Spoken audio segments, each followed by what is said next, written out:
Prečo by som ja mal platiť, keď štát mi komplikuje moje podnikanie? Mám právo sa rozhodnúť, že chcem dodržiavať všetky pravidlá. Nezaplatím túto konkrétnu daň na úrovni 10 000 eur, lebo vymyslím štruktúru, ako nezaplatiť a tým pádom mi ostanú doma.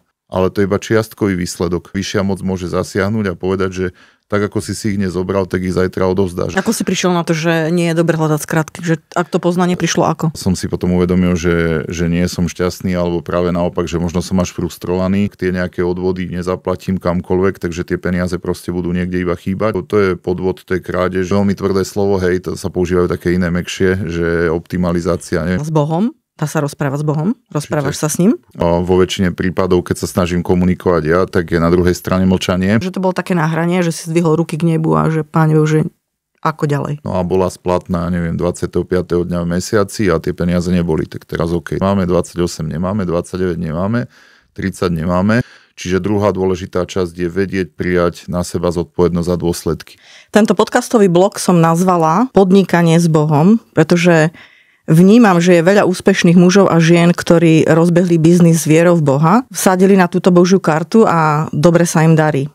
No a jedným z takýchto mužov je Roman Kružliak, podnikateľ v realitnom sektore, dnes dokonca aj lektor investičného bývania. S Romanom sa poznám už dlhšiu dobu a to, čo ma na ňom púta, je to, že naozaj nešmejdí. Že nehľadá žiadne kľúčky, reálne priznáva zisky, platí dane, nevedie čierne účtovníctvo, jednoducho žije v súlade so systémom, čo je na dnešné pomery máličko na úrovni zázraku. V podstate ide o muža, ktorého nielenže neprekvapí kríza, ale nepodlieha ani eufórii z úspechu.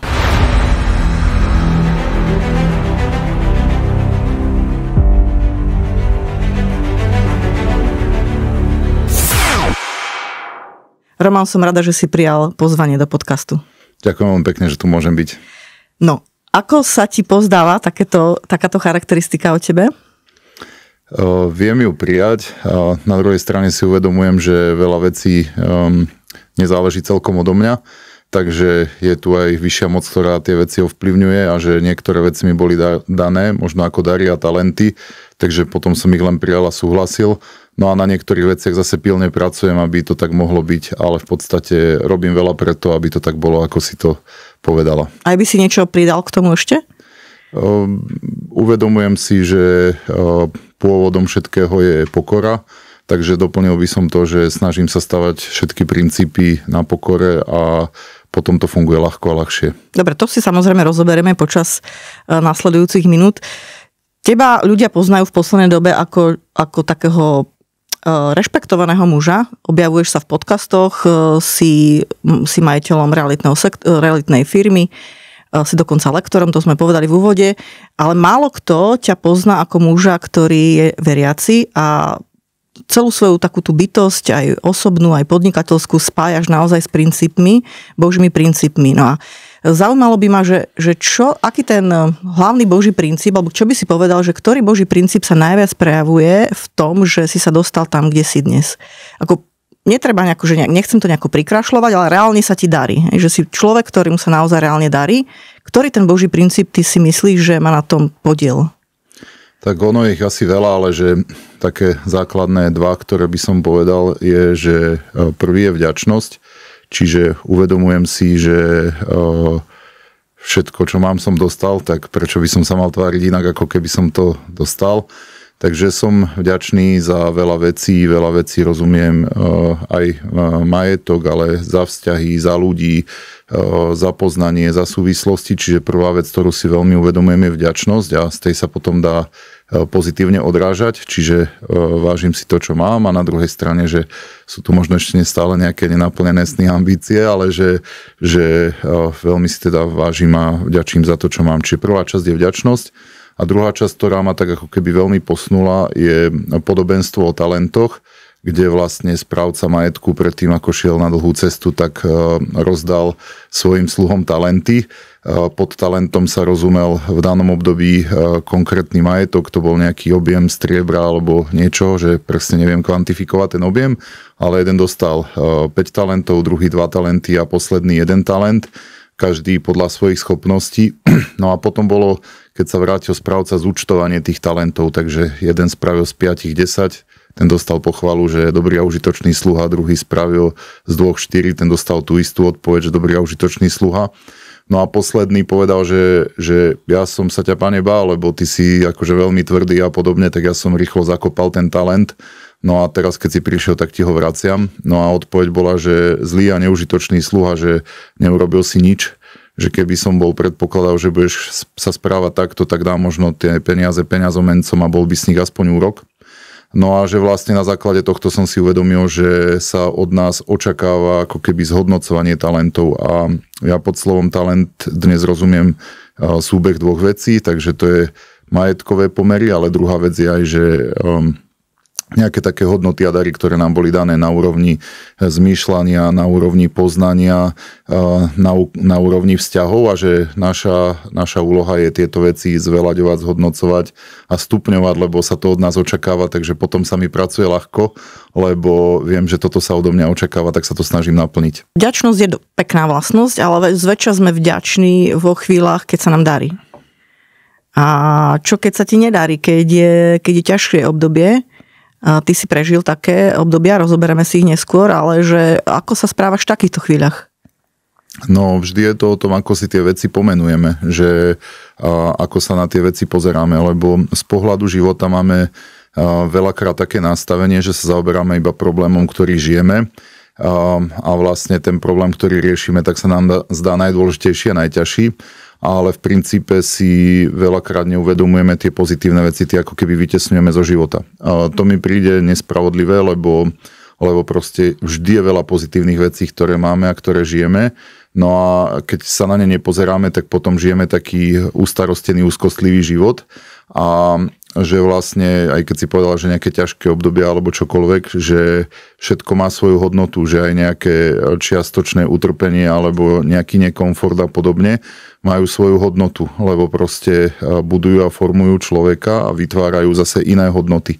No a práve, že v ťažkých chvíľach sa vytvárajú najdôležitejšie hodnoty a toto je vec, ktorú si teda uvedomujem a preto sa na to pozerám z tohto pohľadu, nazvime to konštantne. Konštantne znamená, že keď sa ľudskými očami javí, že sa ti darí, tak to viem prijať a som za to vďačný a keď sa nazvime, že ľudskými očami javí, že sa nedarí, tak to zase viem prijať, lebo si uvedomujem, že sa vytvárajú iné hodnoty, vytvára sa vytrvalosť, buduje sa pokora a podobne, takže sa budujú iné hodnoty. No a na to, aby to fungovalo ako celok dobre, tak potrebujeme, aby sa vytvárali obidva druhy týchto hodnot, hej, že na jednej strane možno aj ten nejaký úspech, ale na druhej strane aj nejaké vzťahy a že keď je to ťažšie obdobie, tak máme možno väčšie ambície si vážiť vzťahy a iné hodnoty a celok je to potom, že ako celok je to potom veľmi dobré. Dobre, ale znamená to, že vlastne, dobre, nechceš mi odpovedať na tú otázku, že či dokážeš v tej chvíli chváliť Boha napríklad, hej, alebo byť vďačný za to, že to je,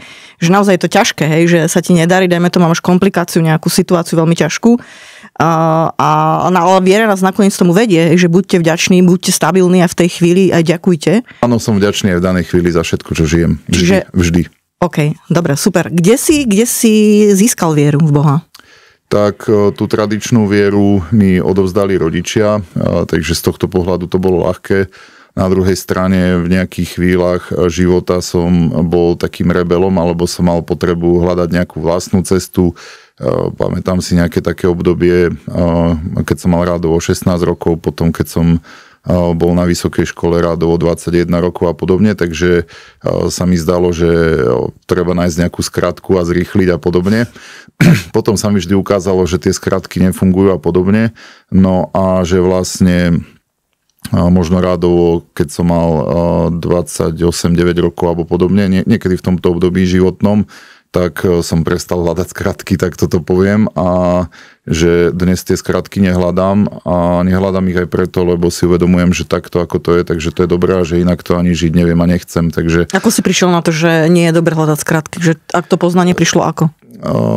No, lebo keď som aj tie skratky nejaké použil, aj keď som zašiel do toho nejakého svojho cieľa, ktorý som mal, tak som si potom uvedomil, že nie som šťastný, alebo práve naopak, že možno som až frustrovaný a že to nenaplnilo ten cieľ, hoď bol teda nejak vytýčený a hoď som ho teda splnil a naplnil. Aby si uvedel uviesť nejaký príklad takej Také nevydarené skratky? Neviem, že bolo to skôr späté asi nejak s peniazmi a s podnikaním, že som mal nejaké také konkrétne ciele, že dovtedy, do tohto a tohto času musím splniť toto a potom som to splnil a potom som si uvedomil, že to nenaplnilo účel. Alebo druhá vec je, že tie peniaze, ktoré nakoniec sa možno vytvorili, tak sa potom zase niekde inde stratili a že som si uvedomil, že vlastne, že áno, že čiastkový výsledok áno, ale tým, že nebolo dodržiavanie nejakých základných princípov, tak potom sa to niekde inde stratilo, hej, takže nejak takto a toto sú potom možno aj dôvody, prečo som sa začal, alebo neustále hľadal tú cestu, aká má byť tá správna cesta. Neskôr teda došlo k tomu, že tieto princípy, ktoré dnes žijem, tak sú správnou cestou a že meniť to neviem a nechcem. A tá zmena myslenia mohla súvisieť aj s tým, že si objavil nejakú intimitu s Bohom alebo nejaké Božie princípy? Alebo to bolo čisto racionálne rozhodnutie, že si naozaj prišiel na to, že takto to nefunguje? Ja som bol... Hneď v zápäti sa chcem opýtať, že čo to vlastne pre teba viera v Boha znamená, ale môže to s tým súvisieť. Že ja som bol asi ten neveriaci Tomáš, hej, tak toto poviem, že potreboval som vložiť tú ruku do boku, aby som pochopil a uveril. Ale čiže bol som, že povedal by som asi tak súbeh dvoch vecí, že jedna vec je, že mal som naozaj túžbu hľadať, ako sa dá žiť správne, že tá túžba vo mne bola. Na druhej strane, že chcel som nejaké veci testovať, hej.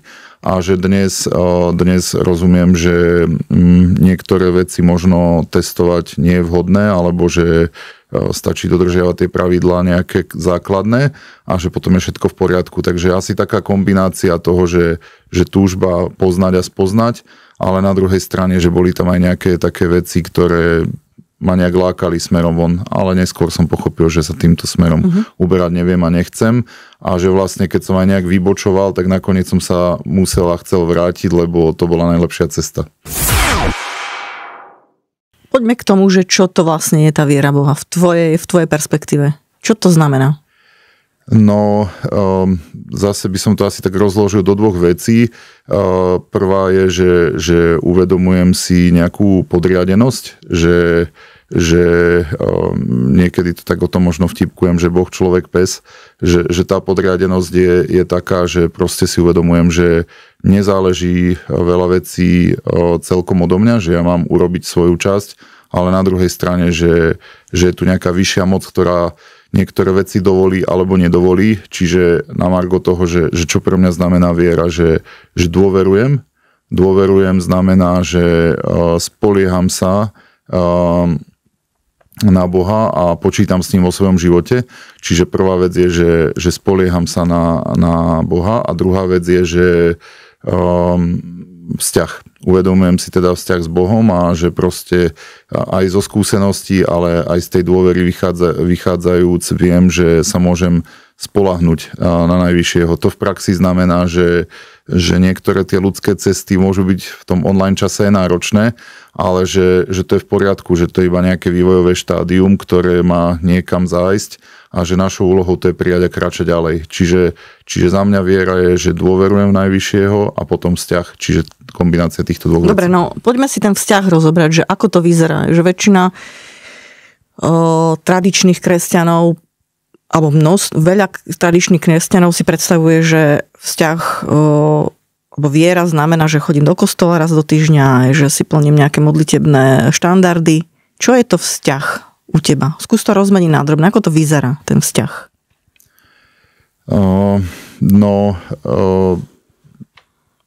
Pod tým vzťahom stále rozumiem tú intimitu a uvedomujem si, že ten vzťah tu je. Čiže z tohto pohľadu v prvom rade si uvedomujem, že Boh tu je a že Bohu záleží na mojom šťastí. Čiže poviem to tak, že vnímam sa ako milovaný syn.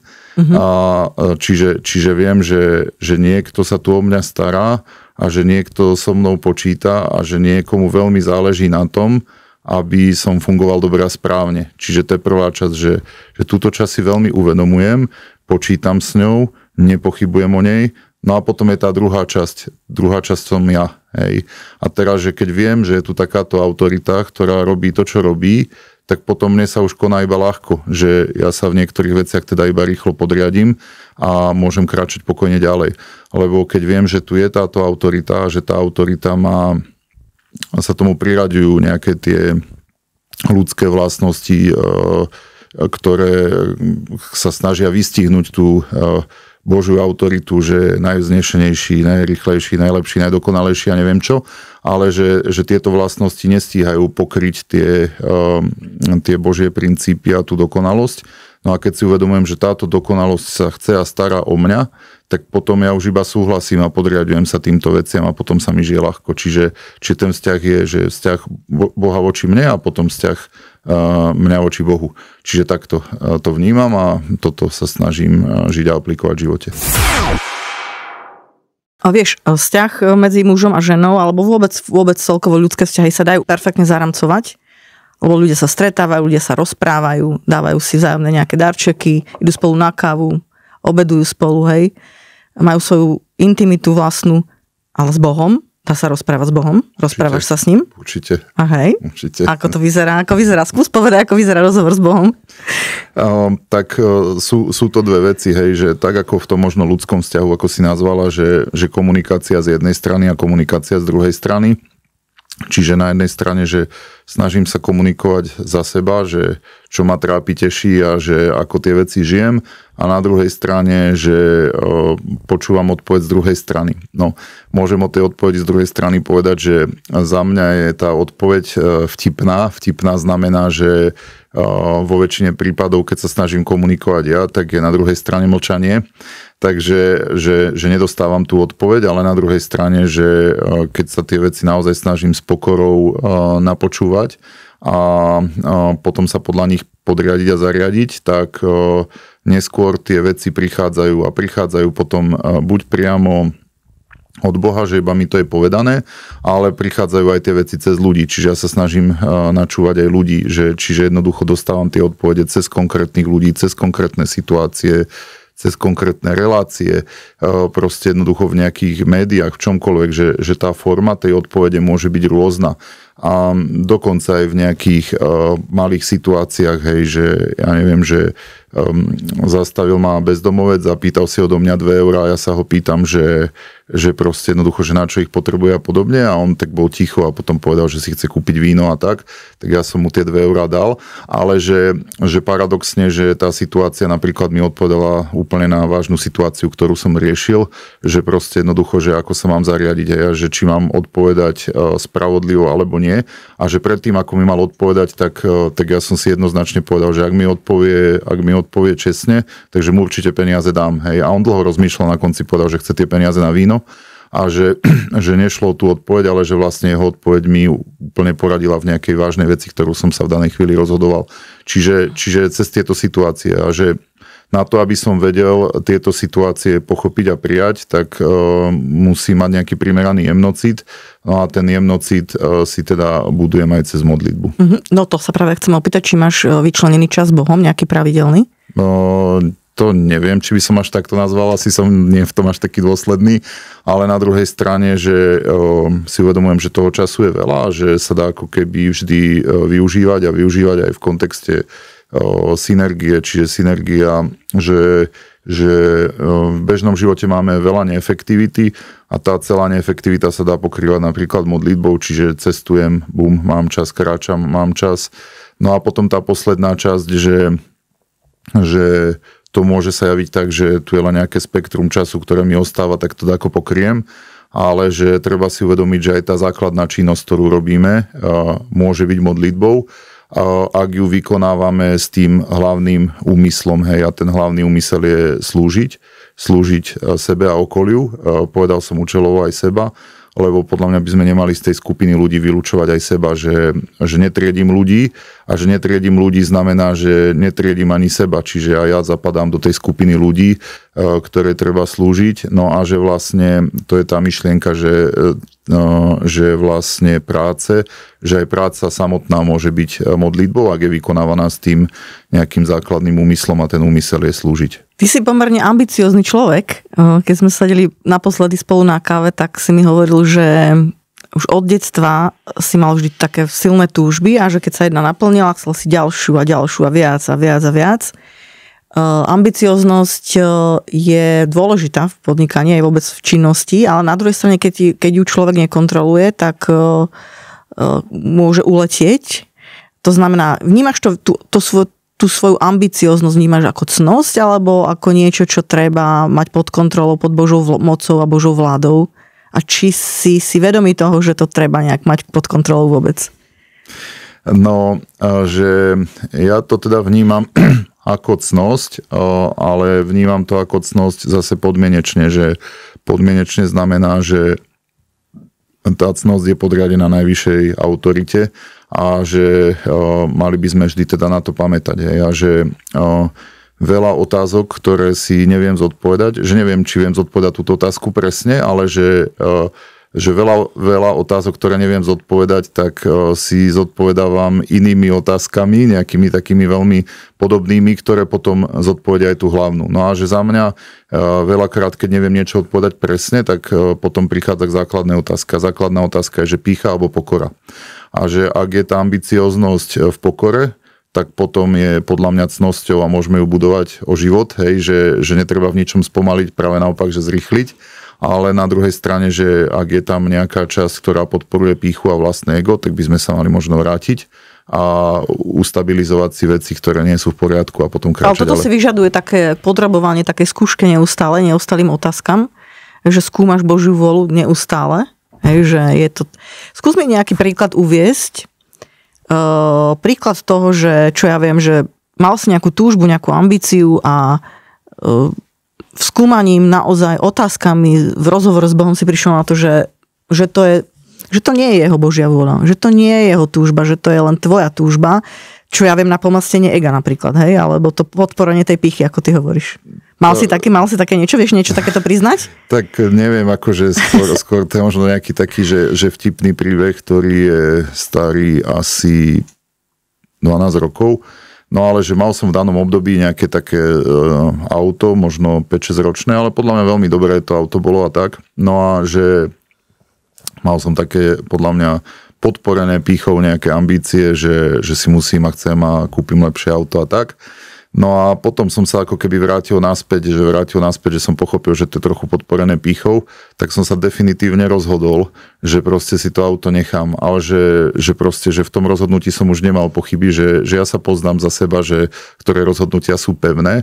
No a teda, že v danej chvíli som mal akože úplne jasno, že to auto si nechám.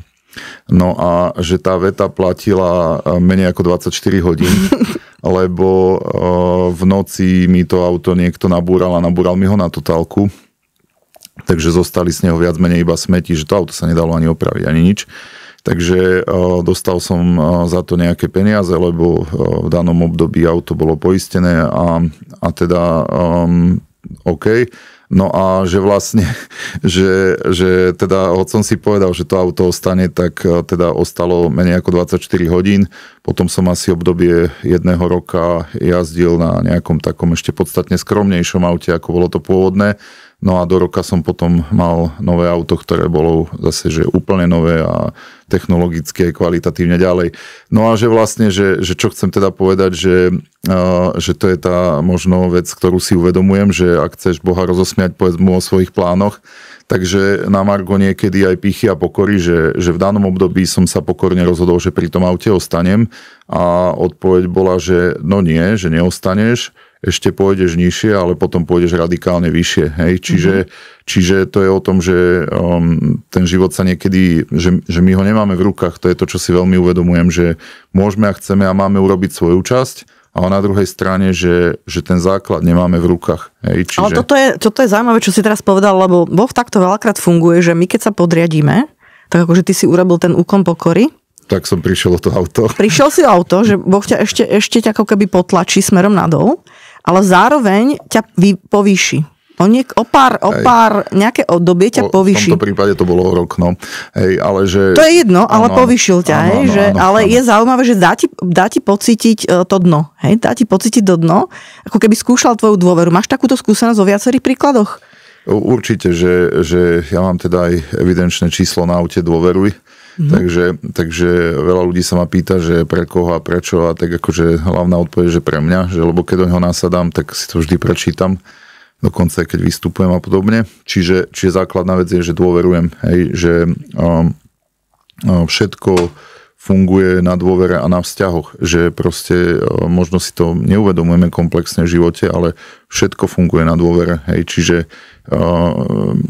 poviem to tak, že dobre, možno na príkladoch, že ľahko sa uhrádzajú vo firme faktúry, keď je zostatok na účtoch. Hej, ťažšie sa uhrádzajú, keď tie zostatky na účtoch nie sú. No a teraz, že čo môžete povedať tomu partnerovi, že kedy uhradím a kedy nie? Však správna odpoveď je, že neviem, iba proste jednoducho môžete dôverovať. No ale že, aby to nebolo celkom také jednoduché, aby sme to ako človek nemali úplne jednoduché, tak my máme urobiť za seba tú svoju časť a máme na nej pracovať pilne a celé dni a urobiť maximum. No ale že na margo k tej dôvere, že niekde som to načítal, neviem, kto je nositeľom myšlienky, ale že za seba sa chcem a mám správať tak, a ako keby tu Boh nebol. Čiže jednoducho mám makať natoľko, že sa nespolieham opovážlivo na milosrdenstvo Božie, čiže makám a urobím maximum, to je prvá časť, to je časť za človeka. A druhá časť je, že spolieham sa na Boha tak, ako keby som tu ja nebol. A to je tá dvojkombinácia, ktorú sa snažím dodržiavať a žiť. Čiže na jednej strane, že urobiť maximum a na druhej strane, že ľudské hranice niekde končia. Čiže jednoducho, že áno, že za niektorý konkrétny príbeh, že už som urobil maximum, už som v cieli, už neviem urobiť, že vôbec nič. A teraz čo je moja úloha? Odpoveď, že spoliehať sa, že proste jednoducho dôverovať, že to dopadne dobre. Ale to, čo je dobre, to máme ľudský pohľad a Boží pohľad môže byť komplexnejší, rozsiahlejší, lepší, väčší a tak ďalej. Takže uvedomujem si teda aj túto časť, že to, čo si ja myslím, že je dobré, tak nemusí byť dobré a že môže byť potom aj to lepšie riešenie. Hej. Čiže ak sa bavíme o vtipnom príbehu s autom, tak že ja som si povedal, že si to auto budem vážiť a že sa budem na ňom dlhodobo voziť. No a odpoveď bola, že no nie, nebudeš a že proste bude to trochu inak. OK, tak som to prijal a potom som sa vozil zase na radikálne lepšom. Hej. Čiže ak to mám na ten príbeh povedať, takže na jednej strane, že urobiť maximum a na druhej strane potom sa spoliehať. Takže tak to nejak za mňa. Čiže žiješ, pekne si to povedal, že to je tandem, že v tandem, že prispieš ty ľudsky svojou úsilím, svojou námahou a zároveň sa spoliehaš na Boha, ako keby tu, hej.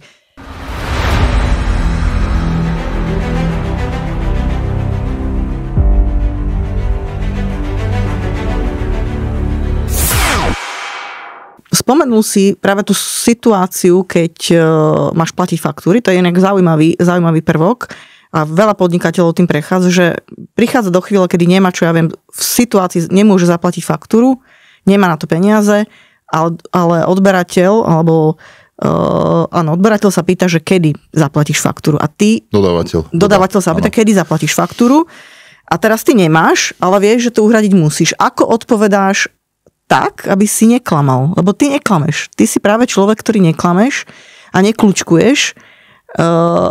Zároveň vieš o svojom stave, aký je. A ako odpovedáš? Ako sa postavíš k tomu? Začnem teda nejakými základnými pravidlami, ktoré teda dodržiavame, že snažíme sa uhrádzať faktúry i hneď, nie v deň splatnosti a podobne, ale že uhrádzame faktúry i hneď, ako je to možné, hej, čiže príde faktúra na stôl, chceme ju v princípe uhradiť obratom. Teraz máme zase nejaké drobné obmedzenia, lebo kvôli transakčnej dani trošku taktizujeme, že nie je to tak úplne, ale že taktizujeme tak, aby sme jej zaplatili menej, že v súlade so zákonom, ale že myšlienka, snažíme sa uhrádzať faktúry obratom a i hneď. No, čiže to je prvá časť. Týmto si vytvárame časovú rezervu, čiže ak by bola situácia, že budeme v ťažkej situácii, takže my máme legálnych x dní, kedy sme stále v poriadku, lebo faktúry majú nejakú splatnosť. Čiže máme obdobie, ktoré pred sebou poznáme a vieme, že môžeme pilne pracovať na to, aby sme stále v tom riadnom čase uhradili. Čiže tým, že uhrádzame i hneď, tak máme vytvorenú časovú rezervu. To je prvá vec.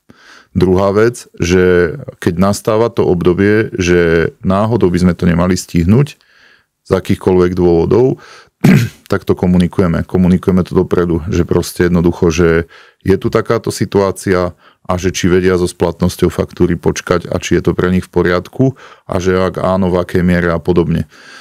No a môžem aj vtipné situácie, že keď sme to komunikovali nejakému dodávateľovi, tak ten bol z toho taký, že milo vtipno smutný, že hovorí, že no počkaj, ale že tak my vychádzame zo štandardu, že vy nám uhrádzate faktúru niekedy ešte aj v ten deň a teraz, že sme úplne zaskočení, že čo máme robiť.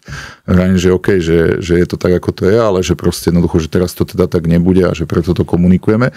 No ale dobre, že pokračujeme ďalej, hej, čiže prvá vec je, že keď uhrádzate, hneď máte časovú rezervu, druhá vec je, že keď vidíte, že v deň splatnosti to neviete uhradiť, tak moje odporúčanie je transparentne komunikovať.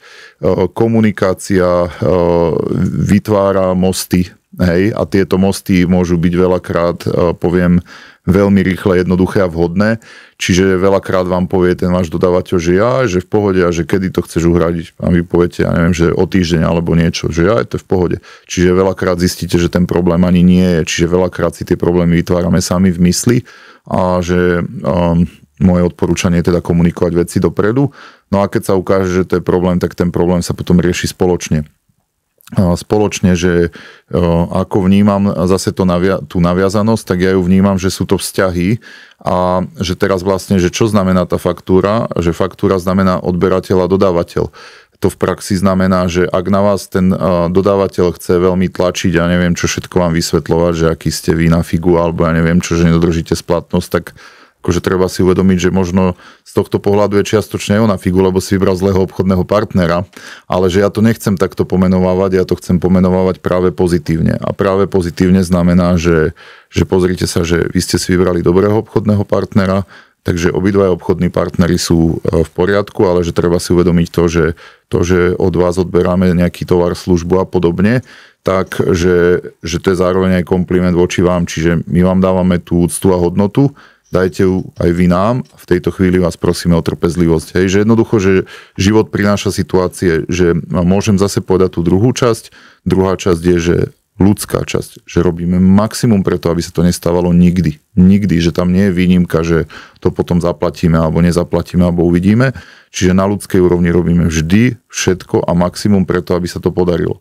Ale druhá časť je, že sa spolieham na Boha, lebo inú možnosť ani nemám, že aj my vystavujeme faktúry a nám niekto uhradí ihneď, niekto v čase splatnosti, niekto po nej a niekoho sa domáhame potom súdnou cestou v rokoch a na konci nám to uhradí alebo nie. Čiže jednoducho, že ja neviem reálne ovplyvniť, koľko tých príjmov firma mať bude.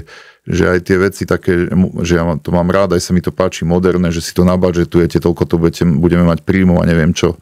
A toľko to budeme mať výdavkov. No a teraz moja iba doplňujúca otázka, že povedal kto. Lebo proste reálne to nevieme, hej, čiže... Dobre, ja ťa preruším, prosím ťa, vieš mi uviesť vieš mi uviesť príklad alebo situáciu, ak si pamätáš nejakú takú, že fakt bola, že to bolo také nahranie, že si zdvihol ruky k nebu a že páne, že ako ďalej? Potrebujem uhradiť, nemám. Bola taká situácia? Bola situácia za nejakú nezaplatenú daň ale nebola to akože veľká daň, ale nemali sme ten objem peňazí v danom období. No a bola splatná, neviem, 25. dňa v mesiaci a tie peniaze neboli. Tak teraz OK, 25 nemáme, 26 nemáme, 28 nemáme, 29 nemáme, 30 nemáme. No a že proste som bol z toho nekomfortný, že proste jednoducho, že ale ja nechcem byť po splatnosti, že proste jednoducho ja chcem platiť tak, ako to zaplatené byť má. No ale že nešlo to, no tak som tú situáciu iba tak pokorne prijímal, že OK, že veď keď sa to zmení, tak potom to budeme celé komunikovať a že proste budeme znášať dôsledky. Čiže druhá dôležitá časť je vedieť prijať na seba zodpovednosť za dôsledky. No a v nejakej chvíli teda tie peniaze prišli, tak sme ich obratom uhradili. No a potom kolegynka ekonomka volala na daňový úrad, že OK, že sme to zaplatili neskôr a neviem čo všetko a že aká je sankcia, alebo že chceme tú sankciu rýchlo uhradiť a že chceme byť v súlade so všetkým a že nás to mrzí a podobne. No a správkyňa dane, tá sa jej tam usmiala, že takéto subjekty by sme potrebovali, že proste, že sa tam ráta nejaký sankčný úrok, ale že do 16,50 ho neuplatňujú a ten sankčný úrok ani neprekročujú tú hranicu a že to oni vôbec neriešia, kým to je za nejaké krátke obdobie a že sa nemáme tým zaoberať a hotovo. No ale že k čomu som sa vlastne chcel dostať, že niekedy sa nám javí, že to nie je v poriadku, ale stále to byť v poriadku môže. A ja teraz nenabádam k tomu, že máme zaplatiť neskôr. Ja iba hovorím, že keď tá situácia nastane, tak a nám sa ľudsky javí, že ju nemáme pod kontrolou, tak stále môže byť Boží pohľad, že to je pod kontrolou a že úloha je iba za to obdobie dôverovať. Takže ja som za to obdobie, poviem úprimne, že nerobil nič navyše, ale dôveroval som, ale oproti tomu som robil tie bežné činnosti, neustále, kontinuálne celé dni, že čo môžem, urobím, všetko podporím z každej strany, aby mohli veci fungovať. No ale proste jednoducho potreboval som prežiť aj to obdobie dôvery, nejakých, 5-7 dní, kedy proste jednoducho ten výsledok nebol a ľudsky sa mi javilo, že to je zle. Ale žil som možno podobne, ako keď je všetko v poriadku. Iba som kontinuálne pracoval ďalej, ale niekde na pozadí som si uvedomoval, že táto povinnosť nesplnená tu je. Obdobie dôvery bolo aj covidové obdobie. To bolo veľmi ťažké pre podnikateľov a realitný sektor obzvlášť. Tam v podstate ako keby tie cesty boli upchaté a pokiaľ mám vedomosť, tak veľa sa nepredávalo. Realitný sektor stál. Ty si v tom čase zamestnával niekoľko ľudí a viem, že rozprávali sme sa vtedy o tom, že nechcel si prepúšťať ľudí, lebo naozaj, že ľudská hodnota alebo pracovná sila má hodnotu a že ak si s niekým spokojný, tak chceš si ho udržať. Skús o tomto niečo povedať, že to naozaj bola chvíľa, kedy preverila mnohých. Aké to bolo pre teba obdobie? No, že zase by som to tak povedal, že to bolo pre tú dôveru, lebo na začiatku ten stres bol primeraný, že nevedel som ani vôbec, čo to znamená, ani nič. V podstate ľudí som chcel zachovať, ale mal som tieto vážne obavy, o ktorých hovoríš. A teda, že sa mi zdalo múdre ponúknuť ľuďom to, že budú robiť za nejakú... Hneď na začiatku som to riešil veľmi aktívne, ale že teda, že im ponúknem nejaký menší objem miest a že proste jednoducho, že účelom je zachovať firmu. Predpokladal som ľudský, že ľudia ma budú akože strašne oponovať a že sa mi to nepodarí a neviem čo. Veľmi zaujímavé bolo, že ľudia to prijali bez akýchkoľvek doplňujúcich otázok a neviem čo všetkého, takže zase, že veľakrát si staviame predsudky, že to bude ťažké a tak ďalej, ale v skutočnosti to nemusí byť. Čiže prvá vec, že ponúkol som ľuďom, že budú dostávať menej, ja neviem, či 70% mzdy alebo 80 nejaké percento nižšie. Obratom to prijali. Druhá vec je, že čo bolo za mňa milé a že bolo to za mňa wow, že proste, že som bol z toho strašne nadšený. Druhá časť je, že keď sa bavíme o realitnom biznise, tak stalo sa vlastne to, že ten biznis sa potom v nejakej chvíli veľmi rozbehol paradoxne za realitnú činnosť, lebo proste ľudia trávili značnú časť času doma a tým pádom hľadali cesty, ako zlepšiť svoje bývanie a podobne. No a že nám sa paradoxne v realitnej činnosti darilo. No a potom prišla posledná časť, ktorá zase mne sa javí ako obrovský dar, že myslím, že to bol rok 2021, v 21. roku my sme mali, teraz už neviem presne tej posledných rokov, lebo COVID-19, ale on začal asi v 20. marci, no a v 21. sa dalo získať príspevky, ak poklesli tržby. Hej. No a my sme mali, myslím, že v 20. roku veľmi dobré tržby, no a tým pádom my sme mali radikálny pokles a z toho poklesu sme v súlade so zákonom mohli dostávať príspevky. A poviem druhú časť, že ten pokles u nás nebol taký radikálny, že my sme ich bytostne potrebovali sme ich, pomohli nám veľmi, ale vlastne, že cez tie príspevky sa zase firma nejakým spôsobom udržala a potom sa už začalo dariť, lebo tá realitná činnosť sa rozbehla. Čiže... Tu ťa zastavím, počkaj, lebo tu je dôležitý ten moment, že vy... Áno, dostávali príspevky podnikatelia na základe minulých rokov, daňových priznaní.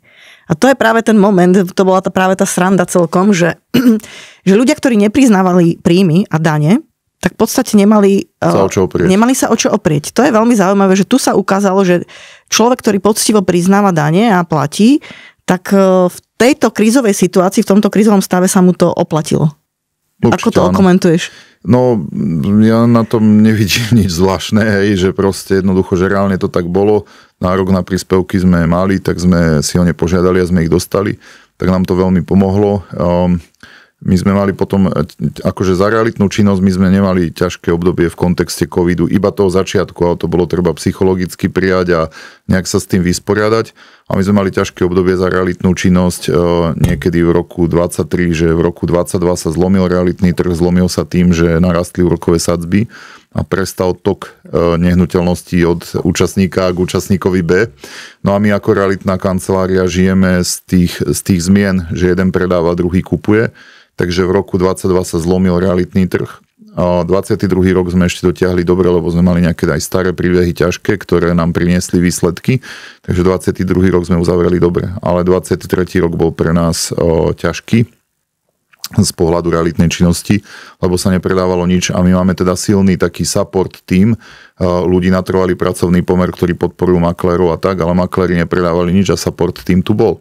No ale že zase, že sa ukázalo niečo iné. Ja som teda na konci roka 22 sa snažil pilne študovať, ako podporiť realitnú činnosť. No a načítal som teda nejaké knihy a jedna z nich mi teda paradoxne ukázala, že realitná činnosť, že dobre, že takto, ale že možno by som sa mal venovať niečomu inému a to niečo iné je, že začať vzdelávať o investovaní. To som sa dočítal vlastne v tej knihe. Kniha je od Garyho Kellera, kniha sa volá Shift, tá hovorila o tom, že ako sa majú správať realitky v ťažkých časoch. No ale okrem iného tam tá kniha písala, že vlastne, že si máme bol celý návod, ako si máme nájsť 4 najsilnejšie vlastnosti v sebe. No a keď ich nájdeme, takže ako ich máme potom používať. A mne vyšlo z toho, že by som mal začať vzdelávať v oblasti investovania do nehnuteľností, tak v 23. roku som začal vzdelávať. To vzdelávanie prinieslo v danom roku už dosť peňazí do firmy, ale že tie peniaze paradoxne nepriniesli hospodársky výsledok, zisk, iba pokryli náklady a ľudí v tíme. Ale to som tak prijal, bol som vďačný za to, že tá firma sa udržal sa počet ľudí, neviem, či sme ešte dokonca neprijali jedného človeka navyše a podobne. Tak to bol rok 23 a v 24. už bola tá odmena ako keby komplexná. Komplexná znamená, že realitná činnosť už hore vrchom, že to už realitný trh fungoval veľmi dobre, vzdelávanie fungovalo veľmi dobre a poviem to tak, že výsledky roku 24 za mňa pokryli aj výsledky roku 23, ktoré boli blízke nule, lebo to tak bolo, ale že asi by som to nazval tak komplexne a že zase to je odložená odmena. Čiže v princípe, čo chcem povedať, je to, že aj keď je ťažké obdobie, že sa nemáme moc starostiť, máme iba pokračovať kontinuálne ďalej a robiť maximum preto, aby to fungovalo a že tá odmena príde skôr alebo neskôr. Hej, že poviem to tak teraz, keby som to chcel ľudsky hodnotiť, tak ľudsky budem hodnotiť, že 23. rok sa mi nepáči, lebo na to, čo sme odmakali výsledok 0, tak to sa mi nepáči. A keď by som zase mal ľudsky hodnotiť 24. rok, tak ten výsledok je nadmerný oproti tomu, čo sme si možno zaslúžili za tú konkrétnu prácu. Ale že keď sa na to pozriem z pohľadu celku, tak je to v poriadku, hej, že áno, že niekedy tá odmena je nadmerná, niekedy tá odmena je možno nižšia, ale že to je iba ten ľudský pohľad, že z pohľadu celku, alebo ten Boží pohľad môže byť v poriadku a že môžeme sa spoliehať na Boha, lebo on to má pod kontrolou, že to nie je, že sa teraz chvíľku na nás nemá čas. Dobre, ja to teraz zaramcujem trošku, že naozaj si využil to krízové obdobie na to, aby si rastol, dokonca si vytvoril novú oblasť svojho core biznisu, hej, že teraz naozaj oblasť vzdelávania investičných bytov je u teba naozaj silný prvok v podnikaní a stávaš sa dokonca autoritou v tejto oblasti.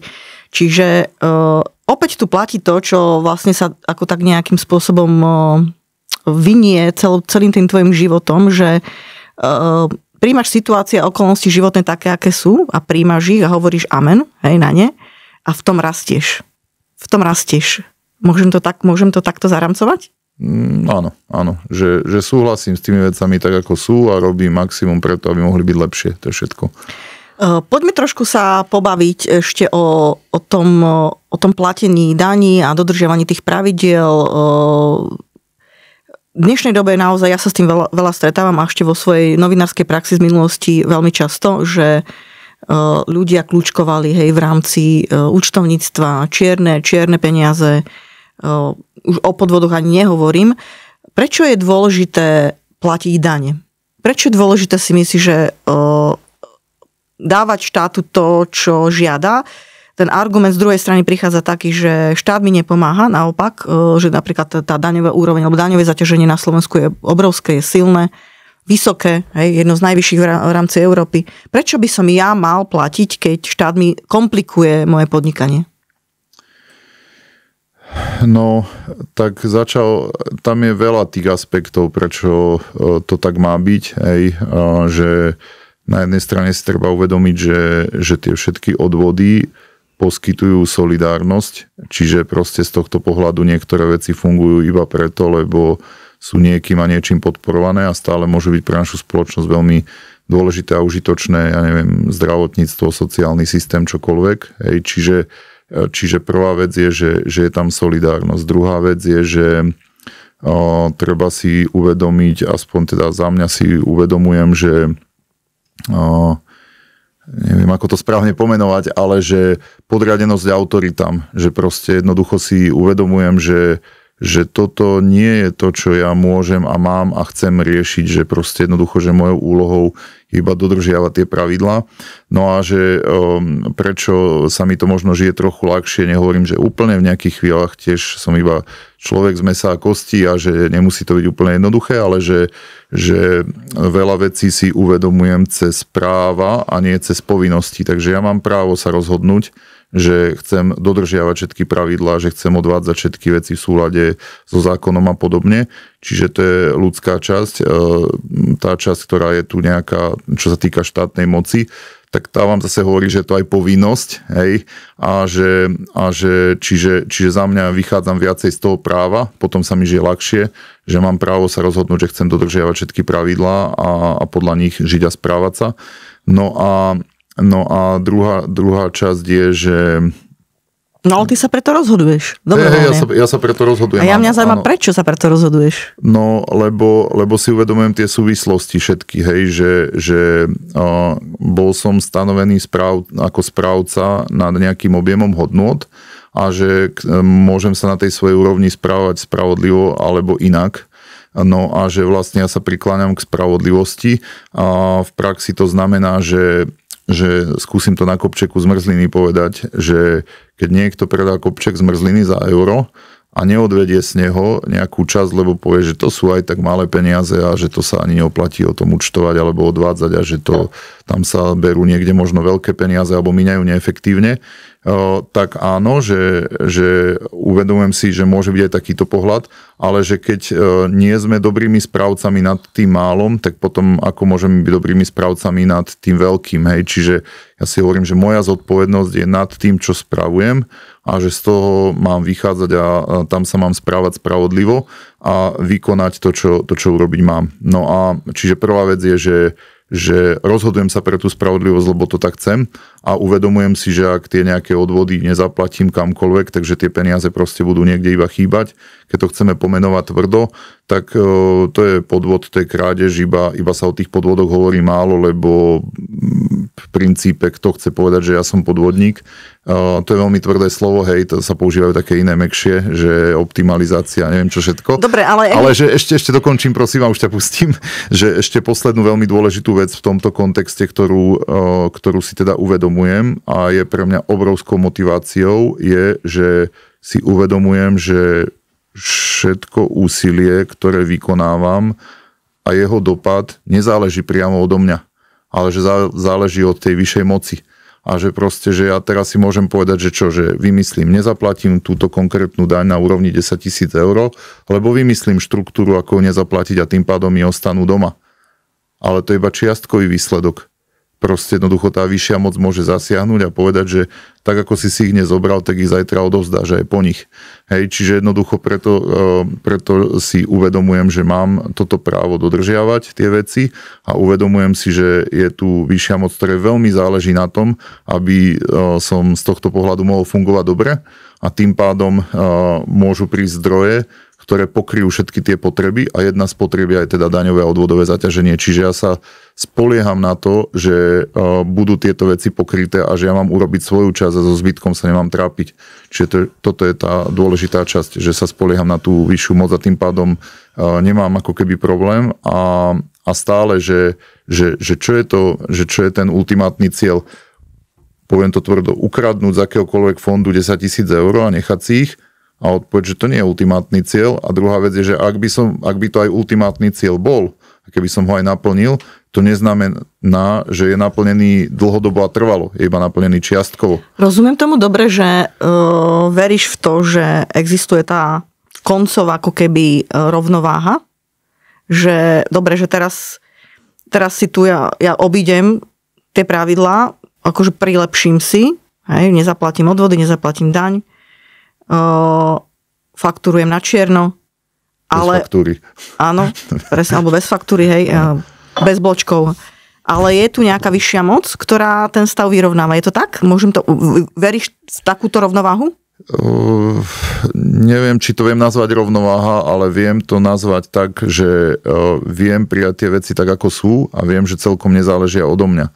Čiže to je to, čomu dôverujem a preto nechcem tie veci ako keby ohýbať. Čiže argument, že štát je ku mne nespravodlivý, prečo by som mal ja byť spravodlivý? Na to by si povedal čo? Že nie je pre mňa autoritou a vzorom, podľa ktorého sa chcem riadiť. Autoritou áno, ale vzorom nie. Čiže proste poviem to takto, že keď niekto kradne, nesmie, ale OK, kradne, tak neznamená, že je pre mňa vzorom. Čiže nie je to pre mňa ospravedlnením, že keďže to všetci robia, tak ja to môžem robiť tiež. Čiže toto je asi tak jednoducho povedané. Zaujíma ma takáto otázka, že reálne si úspešný muž, máš úspešné podnikanie, čo nie je málo. Ako sa vysporiadávaš s tým náporom, dokonca dnes si autoritou nejakou odbornou, uznávanou, kde ťa volajú do podcastov. Ako sa vysporiadávaš s tým náporom na to ego? Lebo je to nápor na ego. Nech si akýkoľvek máš výbavu, tak každý takýto úspech podporuje v tebe, podporuje v človeku pocit takej dôležitosti, úspešnosti. Ako sa s tým vysporiadávaš v rámci aj na pozadí tých božích pravidiel toho rámca Božieho? Alebo vôbec uvažuješ o tom, že to môže byť nebezpečné? Asi málo, ale že ja by som to pomenoval trochu inak. A trochu inak znamená, že v kontexte tých darov a talentov, ktoré nám boli dané, že našou úlohou je starať sa o tieto dary a talenty. Čiže ja sa snažím iba používať dary a talenty, ktoré mi boli dané. A ty si to povedala tak, že to môže znieť ako keby ako veľký kompliment voči mne. A ja si uvedomujem, že ten kompliment mi v takej miere, ako si pomenovala, patrí alebo nie. Ale že to nezáleží od toho, aký je ten výsledok. Čiže výsledok, ja neviem, že cez čo to chceme hodnotiť, že cez počet ľudí v tíme, cez objem majetku, alebo cez aké kritériá, že neviem, lebo ľudsky sa nám to takto javí, že to chceme cez tieto kritériá porovnať, ale že ja to porovnávam cez iné kritérium a to iné kritérium je využívanie svojich talentov, ktoré mi boli dané. A teraz, že ja to neviem správne posúdiť a pomenovať, že možno používam svoje talenty na 10% a potom nie som dobrý sluha, alebo ak ich používam na 100%, tak som dobrý sluha. Ale teraz, že k čomu sa chcem dostať?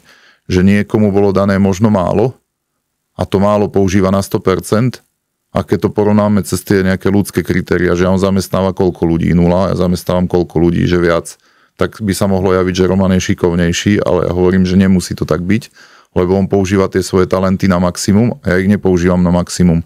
Čiže ja si jedinú výzvu kladiem za seba, aby som používal svoje talenty na maximum. Ale ja to neviem posúdiť, či to tak je.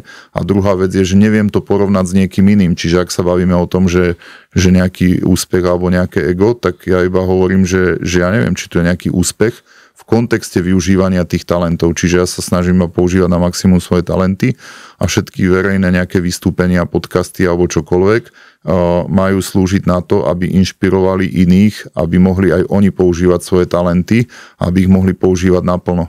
Ale že ja neviem, či ten poslucháč, ktorý sa učí odo mňa, využíva svoje talenty viac alebo menej. A tým pádom si uvedomujem aj svoju, v horšom prípade by som to nazval aj úbohosť, ale chcem to nazvať pozitívnym pojmom, že uvedomujem si proste jednoducho to svoje nejaké postavenie, že to postavenie je niekde a že ja reálne neviem posúdiť, že či patrí tomu vôbec nejaký obdiv.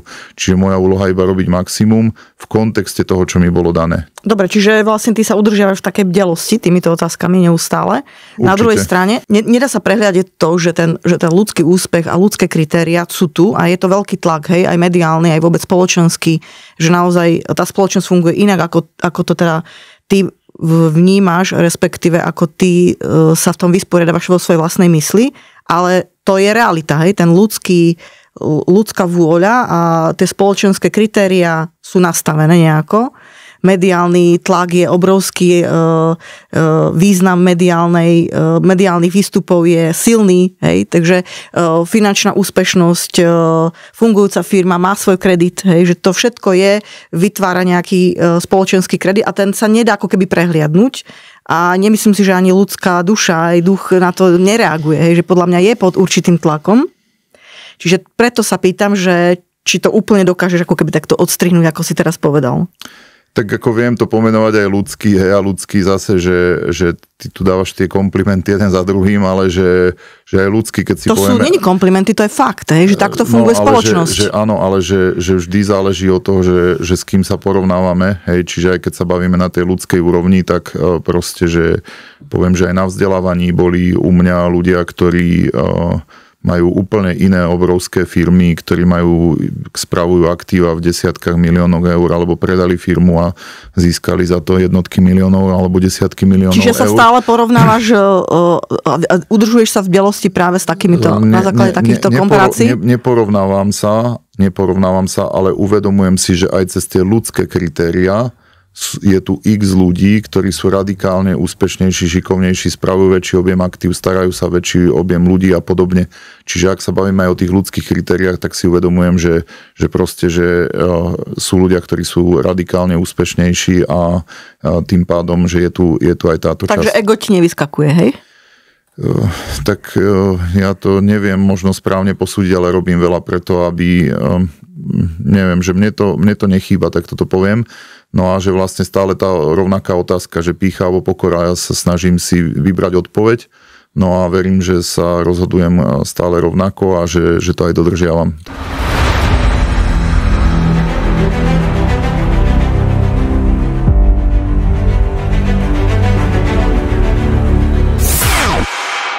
Záverečná otázka, Roman. Ako by vyzeral tvoj život a podnikanie bez Boha? To vôbec neviem. Hej, čiže akože krátka odpoveď, že neviem, lebo neviem, hej, že ja to neviem vôbec povedať ani porovnať, lebo som nežil tú časť, alebo proste jednoducho, že dnes už žiť neviem a nechcem. Čiže jednoducho, že... Neviem a nechcem čo? Že neviem a nechcem meniť to, ako to je dnes, takže ja to tým pádom neviem porovnať, že ja si to neviem dnes odstrihnúť, že čo. Ale že na druhej strane, že možno to ukončím teda trochu inak. Inak znamená, že